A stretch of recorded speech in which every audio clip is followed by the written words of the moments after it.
Hello dear. तो आप लोग कैसे हैं? एक बार आपका फिर से स्वागत है physics classes bye CP sir YouTube channel पर। तो बच्चों, हम लोग 11th क्लास की फिजिक्स देख रहे हैं और उसमें मापन एवं त्रुटि को पढ़ रहे हैं बच्चों। तो उसमें मैंने आपको 4 जो है अनुप्रयोग यानी सूत्र बताए। जैसे पहला है व्यवकलन में त्रुटि और संकलन में त्रुटि, फिर आगे है गुणनफल में त्रुटि और भागफल में त्रुटि। तो आज बच्चों हम लोग बात करेंगे उसी के आगे, यानी हम लोग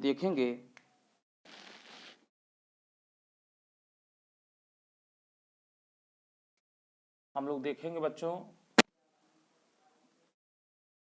घातों में घातों के कारण, एक मिनट यहाँ पानी है, घातों के कारण परिणाम में त्रुटि। तो बच्चों यानी अगर कोई राशि इस तरीके से बच्चों आपके पास है, z बराबर जो है a की पावर x और b की पावर y।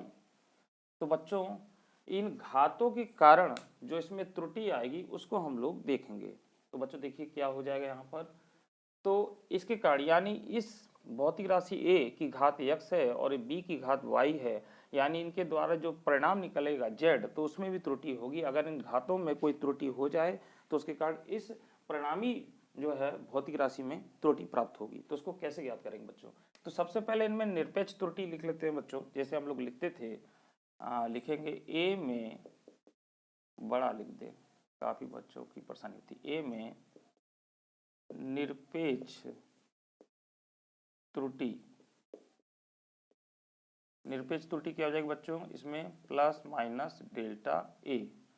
अतः अब उसी तरीके से कर लेंगे बता। अतः तो ये क्या हो जाएगा, a का मान जो प्राप्त होगा a plus minus delta a। इसी तरीके से बच्चों b में निरपेक्ष त्रुटि, तो निरपेक्ष त्रुटि इसमें क्या हो जाएगी, प्लस माइनस डेल्टा b। अतः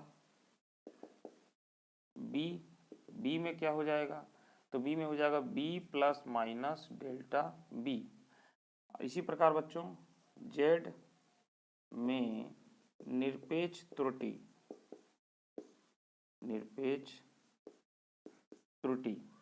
तो ये क्या हो जाएगा, प्लस माइनस डेल्टा z। अतः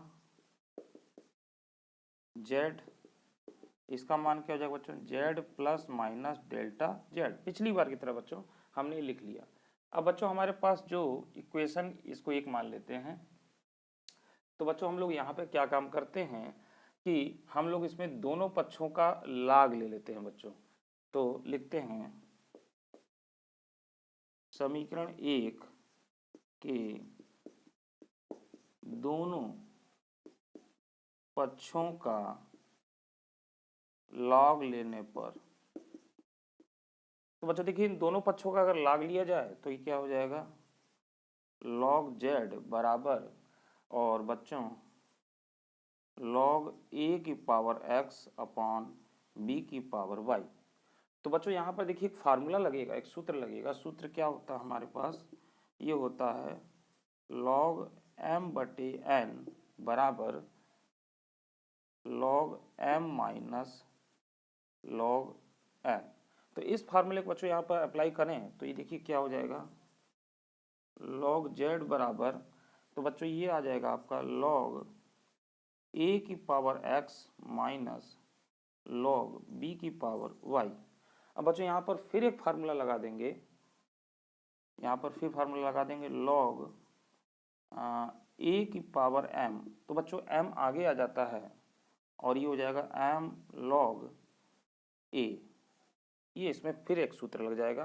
तो बच्चों देखिए क्या हो जाएगा यहाँ पर, तो बच्चों यहाँ पर ये हो जाएगा आपका log z बराबर, और ये हो जाएगा x log a माइनस, अब बच्चों ये आगे आ जाएगा तो y log z, sorry b हो जाएगा ये।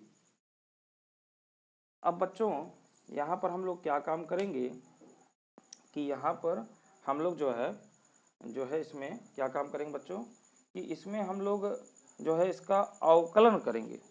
ठीक है बच्चों, यहाँ पे लिखेंगे, इसको समीकरण 2 मान लेते हैं बच्चों। ठीक है, ये यहीं पर लिख लेते हैं, एक स्टेप और नीचे हो जाएगा। दोनों पक्षों का अवकलन करने पर, तो बच्चों देखिए इसका अवकलन अगर करेंगे तो आपका क्या हो जाएगा, जैसे आपका log a है। अब बच्चों इसमें देखिए log अगर x है, इसका अवकलन करेंगे तो ये 1/x हो जाएगा और x के रिस्पेक्ट में ये dx लिख देंगे बच्चों, बस इतना ही काम करना है। तो यहाँ पे बच्चों हम लोग क्या काम करेंगे, देखिए दोनों पक्षों करेंगे तो ये हो जाएगा 1/, अब मैं इसको यहाँ से लिख रहा हूँ, जगह नहीं है। तो बच्चों देखिए इसमें क्या हो जाएगा 1/z, और ये z के रिस्पेक्ट में है तो ये हो जाएगा dz बराबर। अब बच्चों देखिए x तो आगे है ही है और ये 1/a हो जाएगा, और यहाँ पे क्या हो जाएगा da कर लेंगे बच्चों। इसी तरीके से माइनस क्या हो जाएगा बच्चों y, और यहाँ पर 1/b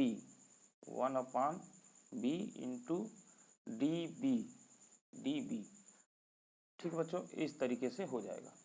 अब बच्चों देखिए यहाँ पर ये जो किया गया है, तो यहाँ पर d जो है वो सूक्ष्म के लिए बताता है, तो आपेक्षिक त्रुटि के पदों में अगर लिखा जाए तो क्या हो जाएगा, आपेक्षिक त्रुटि के पदों में। तो आपेक्षिक त्रुटि के पदों में मतलब बच्चों इसको हम लोग यहाँ पे ऐसे लिख सकते हैं, dz, da और db को डेल्टा z, डेल्टा a और डेल्टा b से प्रतिस्थापित करने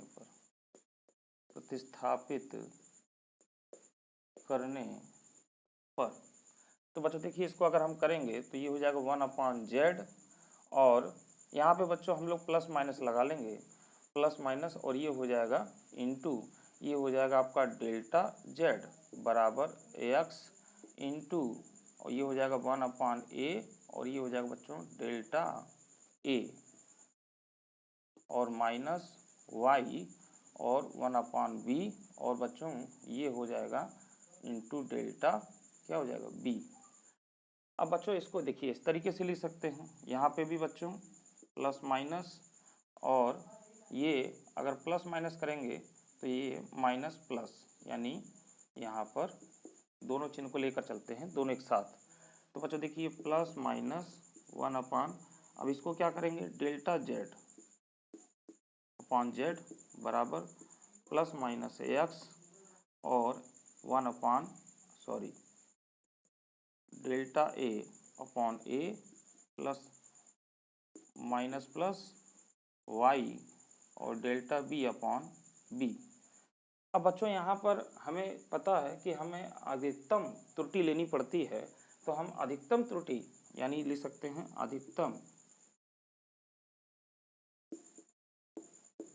अधिकतम आपेक्षिक त्रुटि, आपेक्षिक या भिन्नात्मक त्रुटि ले सकते हैं, आपेक्षिक या भिन्नात्मक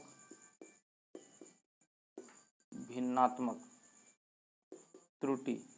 तो क्या हो जाएगा बच्चों, अधिकतम का मतलब हमें प्लस वाला लेना है, ये हो जाएगा इस तरीके से, और ये हो जाएगा x delta a upon a plus y delta b upon b। ये बच्चों हमारे पास निकल कर आता है। तो बच्चों अब इस तरीके से ये आपका हो जाएगा। अधिकतम अगर प्रतिशत त्रुटि निकाली जाए तो क्या हो जाएगा,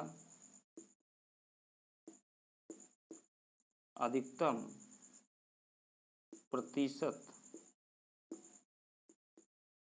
त्रुटि, तो बच्चों इसमें 100 का गुणा करना होगा, delta z upon z into 100, ये परसेंटेज में प्राप्त होगा, प्रतिशत है।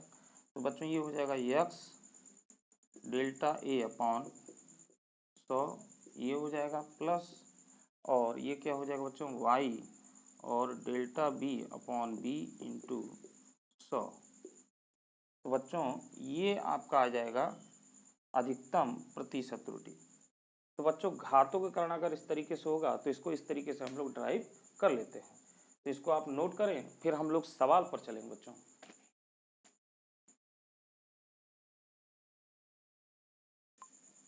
हाँ बच्चों, तो देखिए आंकिक प्रश्न में पहला प्रश्न हम लोग ले रहे हैं, एक भौतिक राशि 4 मापित राशियां a, b, c व d से निम्न प्रकार संबंधित है। तो बच्चों 4 भौतिक राशियां हैं a, b, c व d, ये इस तरीके से p से रिलेट है, यानी a cube b square upon d under root c। बच्चों ये d है, ठीक है। तो a, b, c व d की मापों में प्रतिशत त्रुटियां बच्चों आपको दे रखा है। तो जो है कि ए बी सी यानी ए में 1% है, बी में 3% है, सी में 4% है और डी में 2% की त्रुटियां हो रही हैं। तो राशि पी के मान में अधिकतम प्रतिशत त्रुटि ज्ञात कीजिए।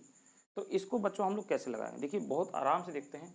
तो बच्चों देखिए ये आपने अभी अभी जो पढ़ा, आपने जो पढ़ा यानी अनुप्रयोग, तो ये घातों के परिणाम द्वारा इसमें होने वाली त्रुटि को बता रहा है। तो हम लोग सबसे पहले क्या करेंगे बच्चों, इसका प्रतिशत त्रुटि का व्यंजक लिख लेंगे। तो बच्चों इसमें डेरिवेशन आपको करने की जरूरत नहीं है, देखिए सीधे सीधे हो जाएगा। यहाँ पे इसके लिए अगर हम त्रुटि में बात करेंगे तो सबसे पहले हम लोग लिख सकते हैं यहाँ पे पी राशि में अधिकतम संभावित प्रतिशत त्रुटि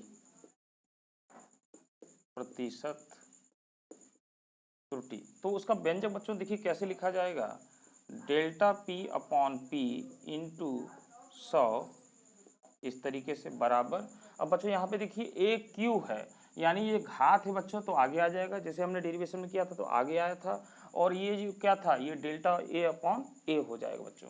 तो यानी ये हो जाएगा बच्चों 3 और डेल्टा ए अपॉन ए और इंटू 100 कर लेंगे बच्चों इस तरीके से, यानी इसको हम ऐसे भी कर सकते हैं प्लस। अब बच्चों यहाँ पे देखिए प्लस दूसरा वाला क्या है, ये आगे आ जाएगा बच्चों 2 और इसको लिख देंगे delta b upon B into 100 और इसको ऐसे कर लेंगे बच्चों। चाहे तो हम इसको 3 को आगे भी कर सकते हैं, परंतु ये पूरे में 3 का गुणा होगा।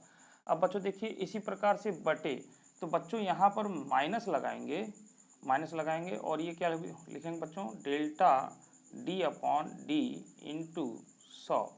तो बच्चों इसमें कोई भी घात नहीं है, एक का गुणा करेंगे तो एक ही हो जाएगा, कोई मतलब नहीं उससे। और बच्चों फिर माइनस, अब यहाँ पे देखिए बच्चों ये अंडर रूट सी लिखा हुआ है, क्या लिखा हुआ है, अंडर रूट सी लिखा हुआ है। तो अंडर रूट सी लिखा हुआ बच्चों, तो इसका मतलब ये हुआ कि सी की पावर आपकी 1/2 है और ये नीचे है, यानी अगर हम लॉग में लिखते तो ये क्या हो जाता, लॉग m माइनस एन के अनुसार ये माइनस इधर आ जाता, यानी 1/2 इधर आ जाता माइनस के पदों में। तो ये हो जाएगा माइनस 1/2 और बच्चों इसको लिख लेंगे डेल्टा सी अपॉन सी इंटू 100। तो बच्चों इस तरीके से हो जाएगा। अब बच्चों यहाँ पर हम देखिए अधिकतम मैंने लिख दिया है, तो यहाँ पे संभावित प्रतिशत त्रुटि, अधिकतम को काट दें। क्यों काट रहे हैं, क्योंकि यहाँ पर ही संभावित प्रतिशत त्रुटि, अब अधिकतम लिखें यहाँ पर, तो यहाँ पर मैंने इसको काट दिया। अब यहाँ पर लिखें पी राशि के मान में अधिकतम संभावित प्रतिशत त्रुटि।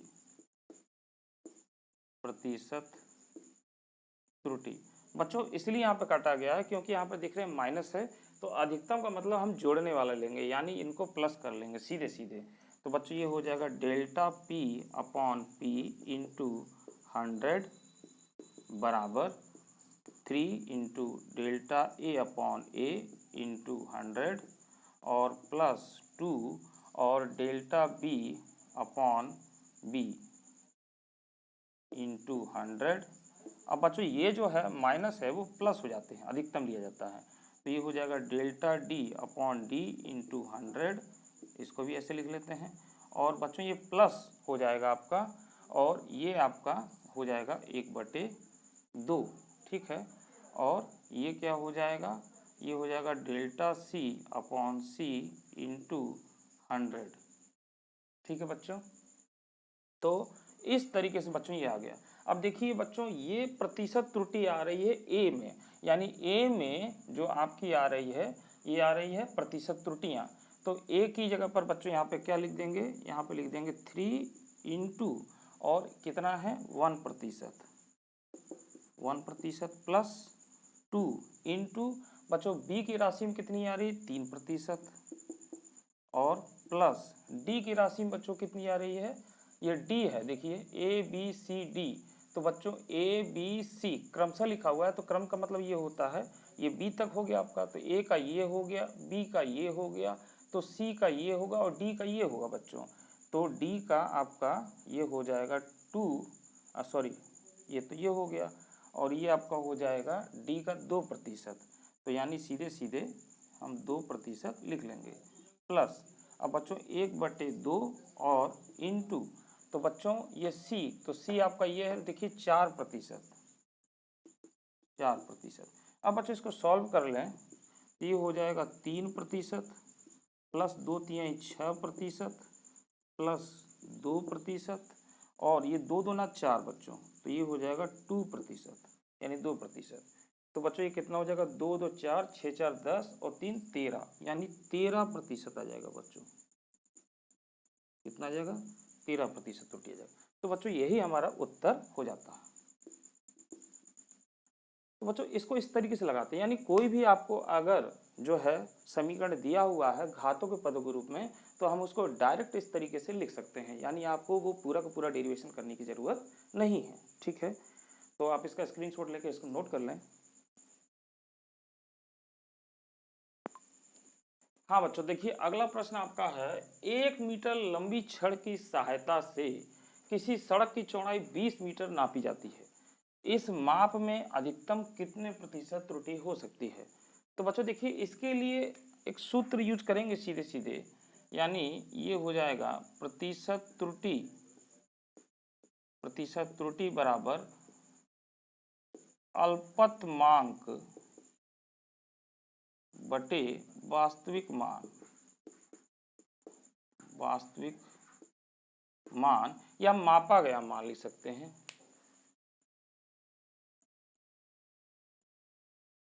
मापा गया मान या मापित मान इंटू 100 कर लेंगे, क्योंकि प्रतिशत है।